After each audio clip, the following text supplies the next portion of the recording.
All right, so this is just a short video to show how bright the light can be that you can get when you retrofit LED headlights, fog lights, floodlights, whatever you'd like to call them, onto your snowblower that has an existing headlight circuit. There are ways to add a stator or a headlight circuit to snowblowers that don't already have it. Have a headlight circuit on there, but it is rather involved. Basically impossible to do on some models. It's a little tough.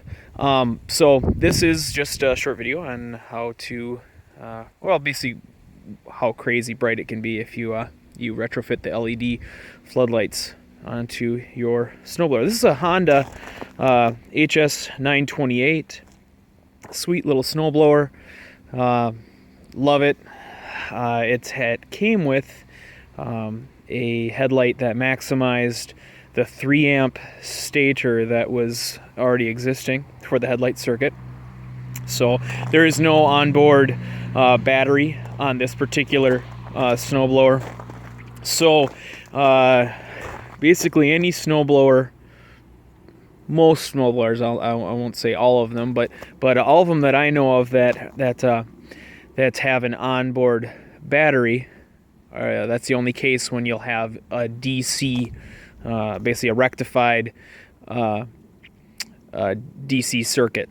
Okay, all others that do not have an onboard battery have an AC circuit, so that it's basically made just for a halogen light. Now it might still, if you look at the halogen bulb on your snowblower, it will typically be a DC bulb, since that's what's most readily available, automotive style bulbs. So it'll throw most people, and they think that the headlight circuit that they have is a DC circuit, when in fact it's an AC circuit.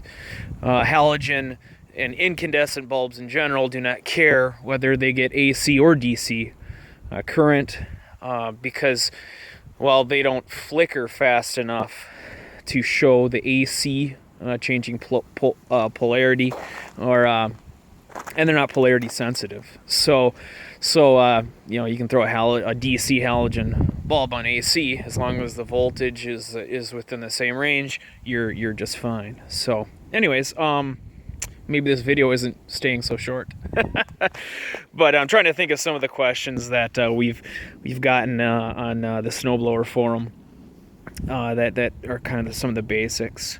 So the key for when you want to retrofit LED floodlights, fog lights, any kind of LED lighting onto your existing headlight circuit is to know what the amperage that your stator can put out.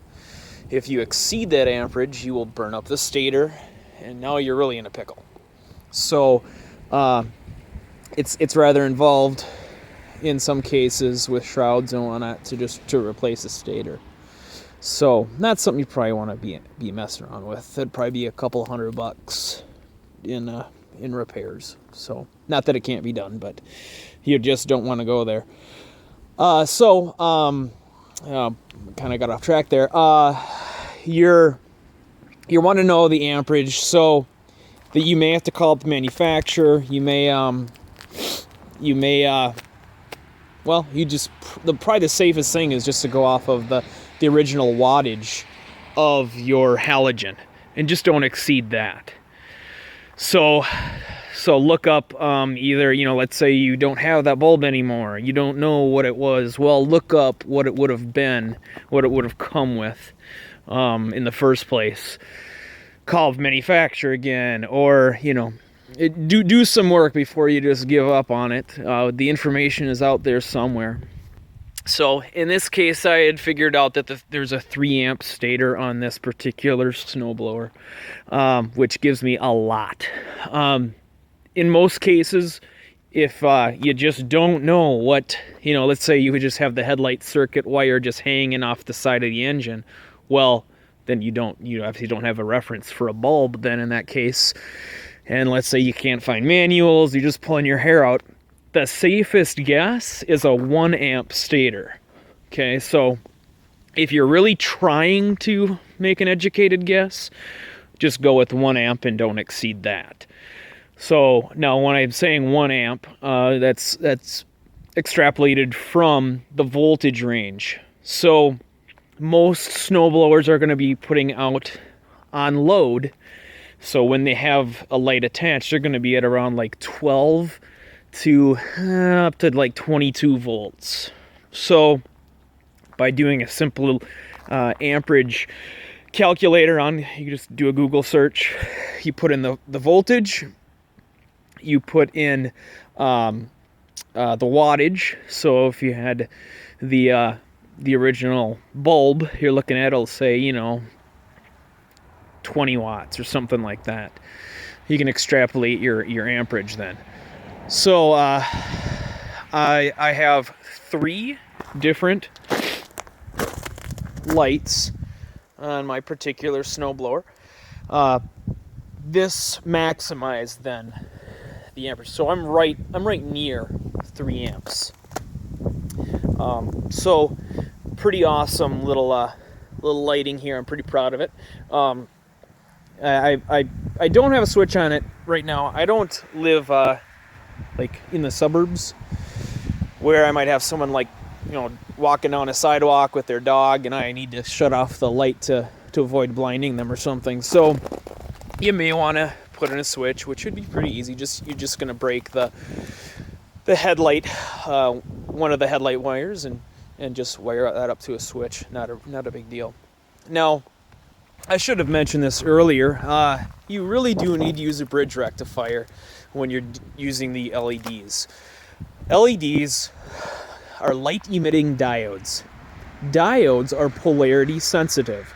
So if you just hook up an LED that does not have a bridge rectifier built into it, only some of them do. You never assume that there's one built in unless it says it can work on AC or DC and it has rectification. Sometimes they'll say they can work on AC or DC and they really don't have rectification. So find proof if you're never assume in that case. Anyways, so you need a bridge rectifier. Bridge rectifier will change AC current to DC current. DC current is just one polarity. You don't have to, worry about the varying polarity that is present in AC.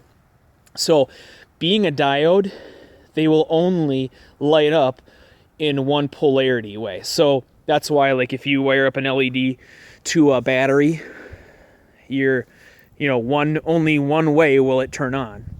So if you have the positive and negative input of the LED wired backwards on the battery, well, it's not going to light up. So that's why you have to switch it the other way to make sure that the polarity is correct. Well, AC changes that polarity, and on a snowblower, that's about 50 to 60 hertz. So 50 to 60 hertz is going to be within the range of noticeable to humans. You can do some Google searching as well. Some people will say, well, there are the LED Christmas lights. Why don't I notice them blinking? Well, you may not.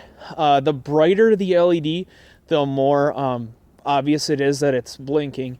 And then when you're moving, when the light source, like an LED fog light, is moving, you're going to then find it much more easy to see that blinking. So now some people are really not sensitive to it. Most humans are. You're going to see this kind of just this vibration of light is kind of the easiest way I can kind of describe it to you. It's a slight strobing effect, which can be really distracting. I don't like it. I don't find it acceptable. So that's why I use the bridge rectifier. There is a link in this video I'll be placing to show you. There's a full thread on Snowblower forum that talks about the bridge rectification, why it's needed, how to wire one up. So This is not going to be the DIY video to like show you exactly how to wire it up. This is basically just kind of the intro for you, just to show how cool it is. So I've been jibber-jabbering for a while here. I hope this is kind of a good intro. Why don't we start the snowblower here and get to see just how bright it is. So